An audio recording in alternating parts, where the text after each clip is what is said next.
Look, I'm going to be straight with you. SCHD just did something that looks completely irrational. It dumped stocks that were up 80%, then turned around and bought stocks that were down nearly 50%. And investors? They lost it. Comment sections blew up overnight. SCHD just made the dumbest move I've ever seen. I'm done. Pulling my money out. This fund has completely lost the plot.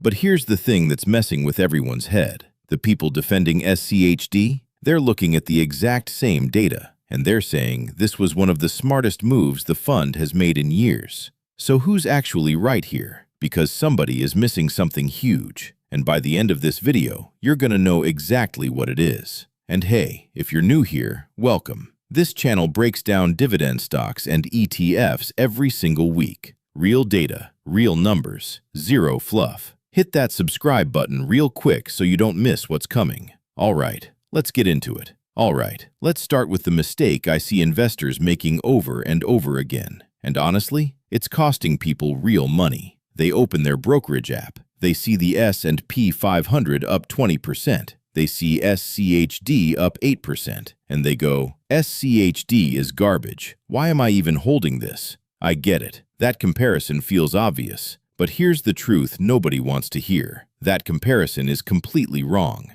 Like, fundamentally, structurally wrong. Judging SCHD against the S&P 500 is like judging a truck in a car race. Different tool, different purpose, different job. SCHD was never built to beat the market. It was built to do three specific things. Pay you consistent income. Grow that income every single year. Hold up when the market gets ugly. That's it. That's the whole job. And when you judge it on those three things, the story changes completely. 14 consecutive years of dividend growth. Not 14 years of hoping. Not 14 years of trying. 14 years of actually raising the dividend. Every single year. Through COVID. Through the 2022 rate hike bloodbath. Through every single panic sell-off in between. That doesn't happen by accident. That's a system doing exactly what it was designed to do. But okay, fair question. If SCHD is this disciplined, this rules-based, this consistent, why did it just make moves that look absolutely crazy to most people? Let's get into it. So every March, SCHD basically tears down its entire portfolio and rebuilds it from scratch. This isn't some fund manager waking up and going with their gut. This is a formula. Cold, mechanical, no emotions. SCHD tracks the Dow Jones U.S. Dividend 100 index, and once a year, that index rescreens every single eligible stock using 4 hard criteria. 10 or more consecutive years of paying dividends. Miss 1 year, you're out. No exceptions. Minimum market cap of $500 million. Minimum daily trading volume of $2 million. Then the top 50% by dividend yield move forward, and those get screened on 4 quality metrics: cash flow to debt ratio, return on equity, dividend yield, and 5-year dividend growth rate. The top 100 stocks that pass everything? That's your new SCHD. Simple concept, ruthless execution. Now here's where people started freaking out. Valero Energy, up 80% over the past year, removed. Halliburton, up 46.5%, removed. AbbVie, a long-time core holding that investors had been counting on for years, removed. And people are in the comments going absolutely crazy. These are winners. Why would you sell winners? But here's what those investors didn't bother to check. Halliburton's dividend growth rate over the past 12 months? 0%. Against a sector median of 3.9%. The price was up. The dividend growth was dead. And for SCHD, that's a deal breaker. Full stop.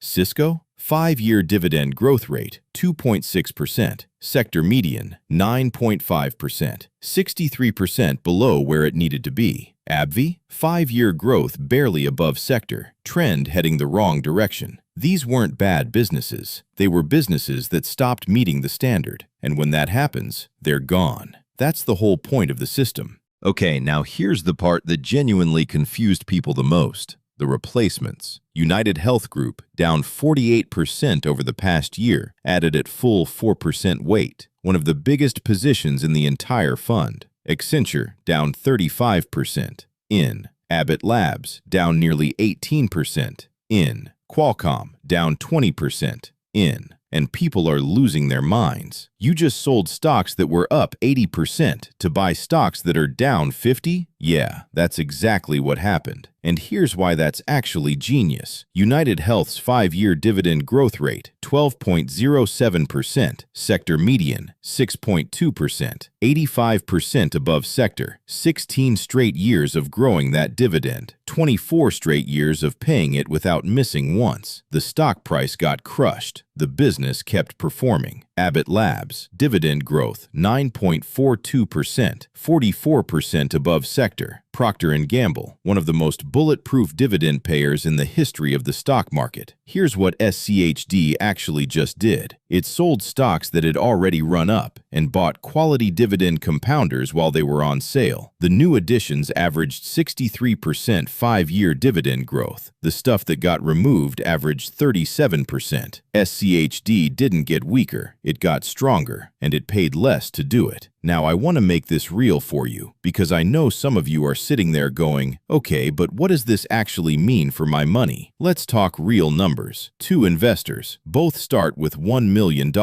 Investor A puts it all in VOO, the S&P 500 fund. Great choice for growth. Investor B puts it all in SCHD. In a bull market, Investor A probably grows faster. That's just the reality. But here's what most people completely miss. Investor B, at SCHD's current yield of 3.6%, is generating $36,000 a year in dividend income, without selling a single share, without touching the principal. Just income showing up every quarter. And because SCHD raises its dividend consistently, year 1, $36,000, year 5, closer to $45,000, year 10, potentially $60,000 or more. Same original investment, growing income, no selling required. Now let's add a market crash, because they always come eventually. VOO drops 30%. Investor A is down $300,000 on paper. SCHD drops too, but significantly less. And here's the part that changes everything. Investor B's dividends kept arriving the entire time. Through the crash, through the fear, through the uncertainty. Income hitting the account every single quarter, available to reinvest at lower prices, compounding through the downturn while everyone else is panicking. This is exactly why SCHD doesn't need to beat the market to win. It wins by falling less and keeping the income flowing no matter what. Over 10, 15, 20 years, that combination builds something most investors never expected. And look, if this breakdown is making sense to you, and you want this kind of analysis every single week, just hit that subscribe button real quick. We've got some seriously good videos coming up on JEPI, VYM, and how to build a full dividend portfolio from scratch. You're not going to want to miss those. All right, almost there. Let's finish this out. Now, let's talk about the sector shift, because this is the part most videos completely skip over. The 2026 Reconstitution didn't just swap out individual stocks. It fundamentally changed SCHD's sector exposure. Energy, down 8 percentage points. Healthcare, up 4%. Technology, up 3%. Energy is a volatile sector, commodity-driven. When oil moves, energy dividends move with it, sometimes dramatically down. Healthcare and technology dividend payers tend to be more stable, more predictable, more consistent. What SCHD just did is make itself less volatile, more diversified, more resilient across different economic conditions. But I want to be honest with you about the trade-off. If energy continues to rally, SCHD will likely lag funds that kept that exposure. That's the honest reality. SCHD is not trying to maximize short-term gains. It is trying to build the most sustainable, most consistent dividend income stream possible. And this sector shift leans even harder into that mission. So here's what I'd actually do if I were you right now.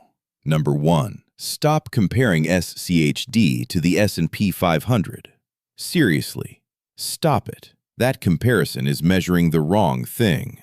Judge SCHD on income, dividend growth, and stability through downturns. On those 3 metrics, this fund is genuinely elite.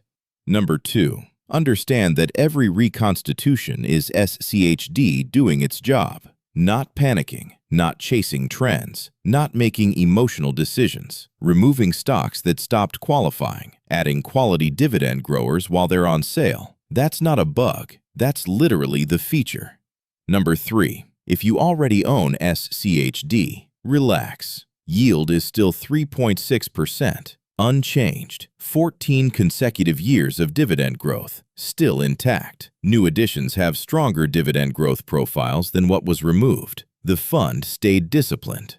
And in investing, discipline beats emotion every single time. One honest thing I want to flag before we wrap up. The new additions, Accenture, Abbott, they're still recovering. SCHD is positive since the Reconstitution, up about 4%, but it's slightly lagging VYM and DGRO over that same stretch. Now, that is 2 months of data. That tells us basically nothing long-term. But here's what you should actually be watching. Not the stock price. 3 numbers: payout ratio, dividend growth rate, free cash flow. Those 3 numbers tell you whether SCHD's new holdings are delivering on the promise. If they stay strong, and I believe they will, this reconstitution is going to look like a brilliant move 18 months from now. Here's the bottom line. Most investors are asking the wrong question about SCHD. They're asking, is it beating the market? That's like asking if your savings account is beating Tesla stock. Wrong comparison, wrong benchmark, wrong mindset.